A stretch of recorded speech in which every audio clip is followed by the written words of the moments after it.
Look at how tall you are.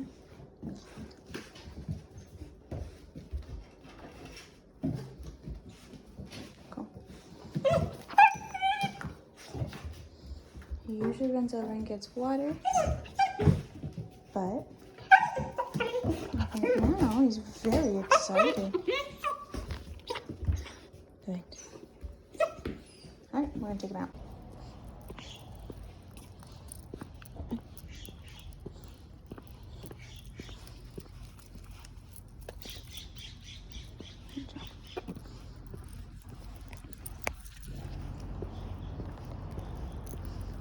Boy, come on. Oh, he likes to circle. Yeah, why do you do that, huh?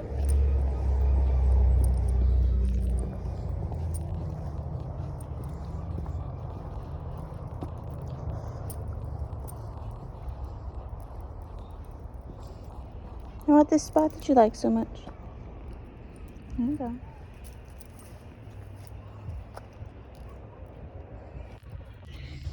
Good job.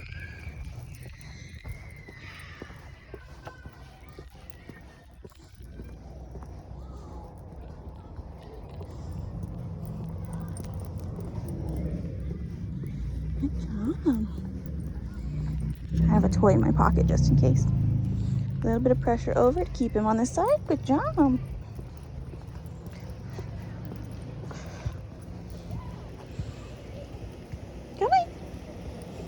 Good. Again, pressure over. Good job.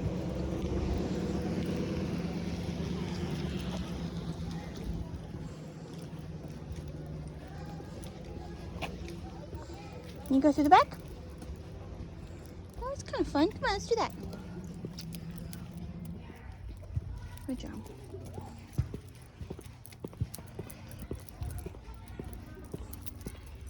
Good.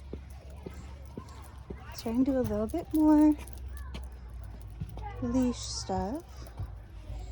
Good. Where I don't want forward movement while there's tension on the leash. Good. Good boy. Maybe as simple as that. Be really effective in teaching him. Good. Maybe just don't go forward when you're pulling. And if I want to, good. I know. If I want to move a direction a little faster, obviously I can speed up.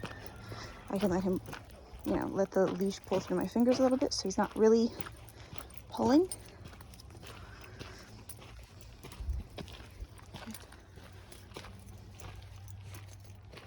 Don't eat those. Come on. Thank you. Good job.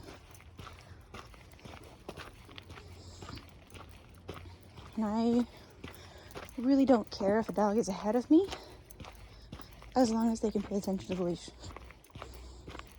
And he's a baby. He needs to walk a little faster than I do. He needs a little bit more freedom. Oh, grass. Good. So for right now, totally happy to just have him walk wherever he needs to, at the speed that he wants to walk, as long as he's not pulling on me. And then work on things like heel command separately.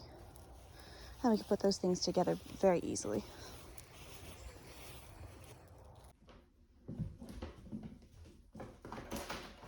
Now,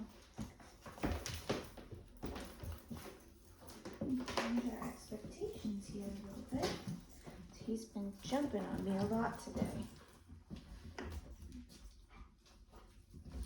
Okay. So what I want to do is I want to add the leash pressure when he's already coming towards me or already engaging, so that it's not a correction, it's just communication. So here, good. Okay, I'm gonna shorten up a little bit. Good. Good.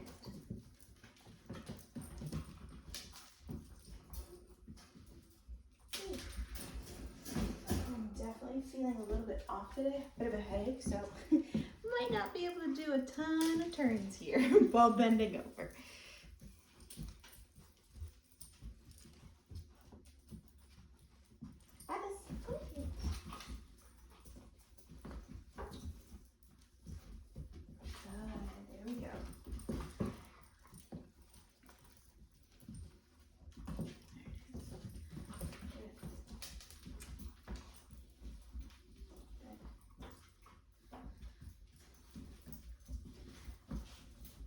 thirsty?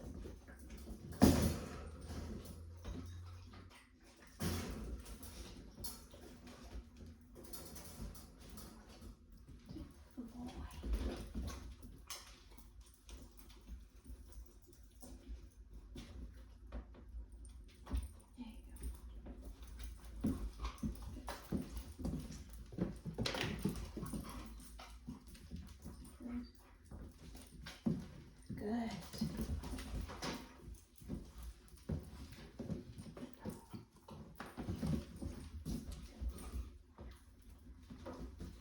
I'm going to switch sides.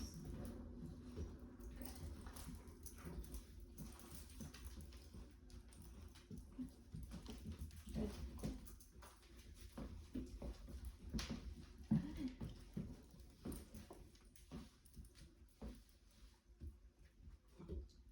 Good. It's going to be a little bit sloppy. I am trying something a little bit newer with him. I haven't really practiced a lot, so it's kind of a nice chance to experiment.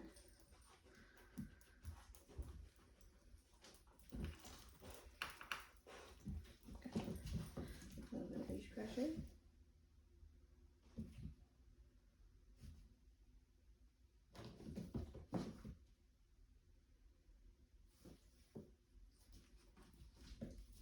Good. Having to think very differently because I haven't done a lot of pressure stuff with him. Good.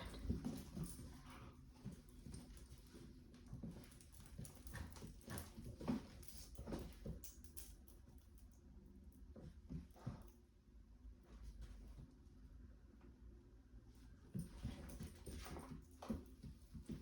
So I'm gonna help him out a little bit for all of this.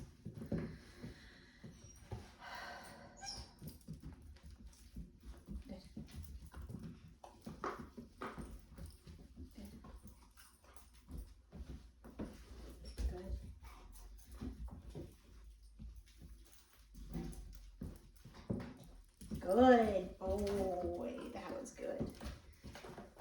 Jailbreak.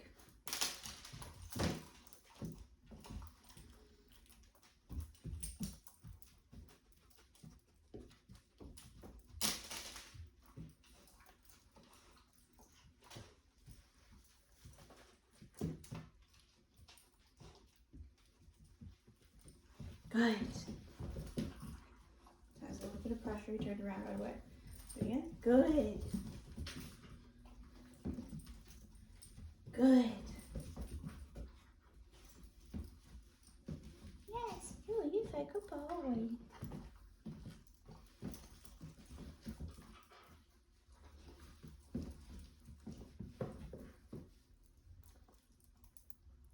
Good. Good job. A little bit of pressure. Yes. There we go. Yeah, you're starting to get it, huh?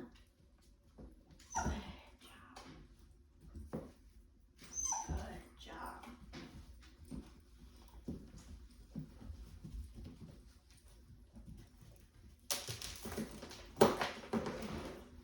Come back over here. See it?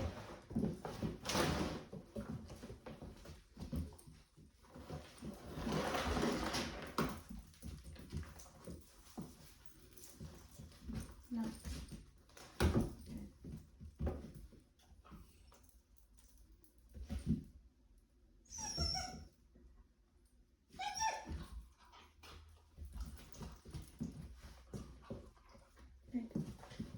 Here. Very nice. Again, we could teach all of the behaviors that we want with just treats and positive reinforcement, but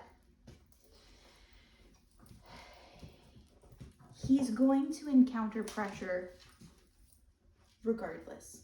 And it is far better for him, good, to understand how to deal with it. It's kind of like what I said a while ago regarding frustration and trick training, is that your dog is going to experience frustration.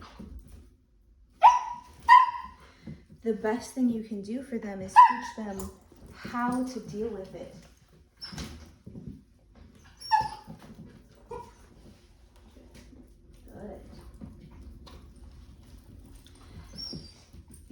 if you never put any pressure on your puppy, you never allow them to experience frustration and work through it and kind of experiment and figure out things for themselves, then they don't know how to do that. You can end up with an adult dog. You can end up with an adult dog or an adolescent dog that has a complete meltdown when they do experience pressure for the first time, or real frustration and you can't help them with it, or you can't fix it for them because they've never practiced that before. So the best thing you can do for a puppy is to teach them how to cope with small amounts of frustration. How to cope with small amounts of pressure. Good. I have also found that dogs that know how to use or how to respond to leash pressure and spatial or physical pressure, so like if you push them, they yield. If you step towards them, they back up. Those dogs are far better at acknowledging and responding to other dogs' social cues, other animals' social cues. Because all of that is pressure. And contextually they can be quite different, but it seems to translate pretty well when your dog experiences that coming up against another creature's boundaries. The little bit of discomfort that comes with that, it means yield, not double down. Good. It also prevents a lot of dog fights when they know how to do that. Good. Because I have seen a lot of scuffles arise from a young or adolescent dog not respecting an older dog's boundary. Or a couple of young dogs that are both used to getting whatever they want. Neither of them knows what to do with pressure from the other one saying, hey, fuck off. Like you need to go away, or you need to back off, or anything like that. And it's not that dogs shouldn't be allowed to set those boundaries with each other. They absolutely should. It's that a lot of very social dogs that really enjoy the company of others and other people don't know what to do with the pressure, with the boundary. You done? You need a break? Yeah, I think we've been doing this long enough. Good boy. Good boy. Good boy. Yes, you. And I'm gonna let him get a little worked up here because that. And he shifted his body weight away from me and down when I reached for his collar. So I needed to make it a really pleasant experience of me reaching for his collar, unclipping his leash. Good. So we get more of this.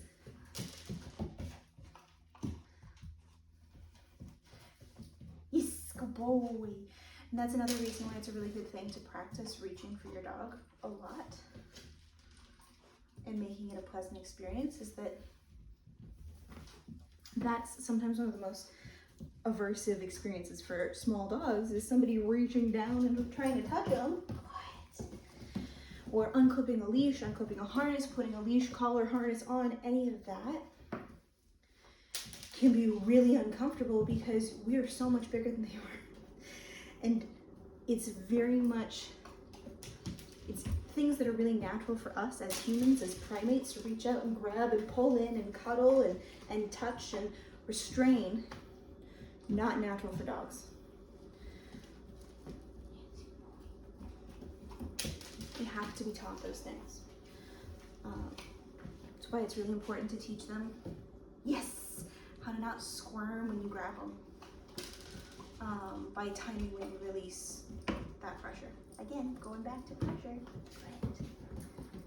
See?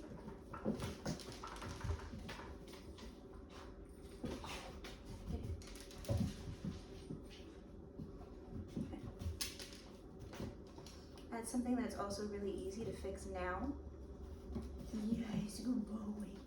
And much more difficult to address later. Way easier to deal with his discomfort and tell him that he doesn't need to be uncomfortable when he's 18 pounds than when he's 20, 25, 30, however big he's gonna get.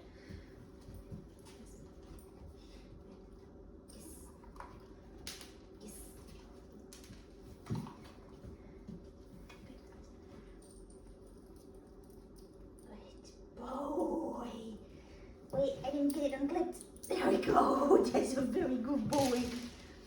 Okay. And for things like handling, especially when it comes to putting on or removing tools that you need them to be comfortable with, if they are uncomfortable, you need a big reward afterwards. You need to acknowledge and help them with their discomfort in the moment, and then have a big playful reward at the end that involves movement, a lot of like soft touching that he can choose whether he wants to interact with or not. You got it?